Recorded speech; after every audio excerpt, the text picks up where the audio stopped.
ప్రజాపాలన ప్రగతి ప్రణాళిక 99 రోజుల కార్యాచరణలో భాగంగా గురువారం 43వ వార్డులో నిర్వహించిన వార్డు సభ కార్యక్రమంలో మున్సిపల్ చైర్పర్సన్ సమిళ్ల వాణి శ్రీనివాస్ పాల్గొన్నారు. ఈ సందర్భంగా చైర్పర్సన్ వాణి మాట్లాడుతూ వార్డు సభల ద్వారా ప్రజల భాగస్వామ్యాన్ని పెంపొందించి వార్డు స్థాయి సమస్యలను నేరుగా తెలుసుకుని పరిష్కరించేందుకు ముఖ్య వేదికగా నిలుస్తాయని ఆమె పేర్కొన్నారు. ప్రభుత్వం అమలు చేస్తున్న ఇంద్రమ్మ ఇల్లు, మహాలక్ష్మి పథకము, చేయూత పింఛన్లు, 500కు గ్యాస్ సిలిండర్, 200 యూనిట్ల వరకు ఉచిత విద్యుత్, రేషన్ కార్డులు, సన్నబియ్యం, రాజీవ్ ఆరోగ్యశ్రీ వంటి పథకాలు అర్హులైన ప్రతి ఒక్కరికి చేరేలా చర్యలు తీసుకుంటున్నట్లు ఆమె పేర్కొన్నారు. కార్యక్రమంలో కమిషనర్ హెచ్ఎం స్పందన, వార్డు అధికారి Pravalika, account officer Ganesh, TPO Srinivas, ఇతర అధికారులు, స్థానిక ప్రజలు పాల్గొన్నారు.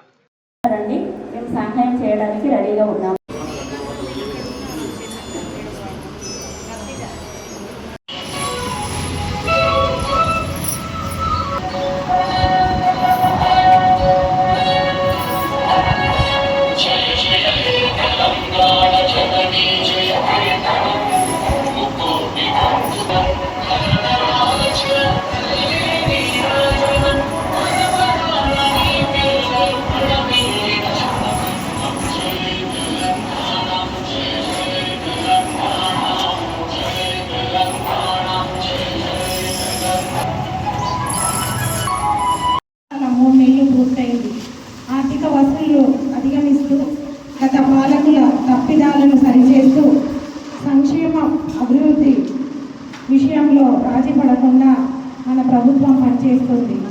మేము పాలకులం కాదు, మీ సేవకుల ఆకాంక్షలు, అవసరాలు కేంద్ర బిందువుగా నిత్యం శ్రమిస్తున్నాం. ప్రతి నిర్ణయంలో ప్రజల మేలు, సామాజిక బాధ్యత, రాష్ట్ర భవిష్యత్తు దృష్టిలో పెట్టుకున్నాం. ఉప ఎన్నికలు, పంచాయతీ ఎన్నికలు, మున్సిపల్ ఎన్నికల్లో వరుస విజయాలతో ప్రజాపాలనకు మీ ఆమోదం, మద్దతు ప్రకటించారు.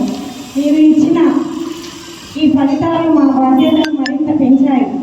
ప్రభుత్వ పథకాలు అంటే కాగితాలపై కాదు, ప్రజల జీవితాల్లో స్పష్టమైన మార్పు తేవాలన్నది మా సంకల్పం. ఈ ఉద్దేశంతోనే ప్రజాపాలన ప్రగతి ప్రణాళిక పేరుతో కార్యక్రమాన్ని ప్రారంభించాం. మార్చి 6 నుంచి 99 రోజుల పాటు గ్రామ స్థాయి నుండి రాష్ట్ర స్థాయి వరకు అన్ని శాఖల సమన్వయంతో ఈ కార్యక్రమం ఒక ఉద్యమంలా కొనసాగాలి. ఊరు వాళ్ల సమస్యలు పరిష్కరించడమే పరమావధిగా ప్రతి అధికారి పనిచేయాలి. వేగంగా ఫైళ్ల క్లియరెన్స్, ప్రభుత్వ కార్యాలయాల్లో పరిశుభ్రత, నిర్ణయాల్లో పారదర్శకంగా ఉండాలని తెలియజేసుకుంటూ ముగిస్తున్నాం.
అందులో భాగంగా ఏప్రిల్ 2, 2026 అంటే ఈ రోజు రాష్ట్ర వ్యాప్తంగా కూడా వార్డు సభలు నిర్వహించాలని చెప్పి మనకు ఆదేశాలు ఉన్నాయి.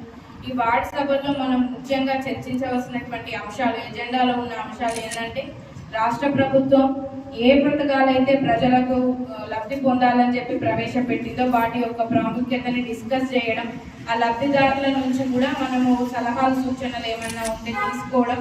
అందులో ప్రధానంగా మనందరికీ తెలుసు ఇందిరమ్మ ఇల్లు. ఎవరైతే ఇప్పుడు మనకు అందరికీ తెలుసు బేసిక్ నెసెసిటీస్ అంటే ఫుడ్తో పాటు షెల్టర్ కార్యక్రమంలో భాగంగా ఈరోజు మా 43 వార్డులో సభ ఏర్పాటు చేసి ప్రజల సమస్యలు తెలుసుకొని ప్రభుత్వం ద్వారా లబ్ధి పొందిన అధిక పథకాలు మహాలక్ష్మి పథకం, ఇందిరమ్మ ఇండ్లు, 200 యూనిట్ల వరకు ఉచిత కరెంటు, 500 గ్యాస్ సిలిండర్లు, రేషన్ కార్డుల పంపిణీ, సన్నబియ్య పథకం, రాజీవ్ ఆరోగ్యశ్రీ పథకం ద్వారా సీఎం రేవంత్ రెడ్డి గారు ఈ పథకాలను ప్రవేశపెట్టి ప్రజలకు లబ్ధి చేకూరే విధంగా చేయడం జరిగింది.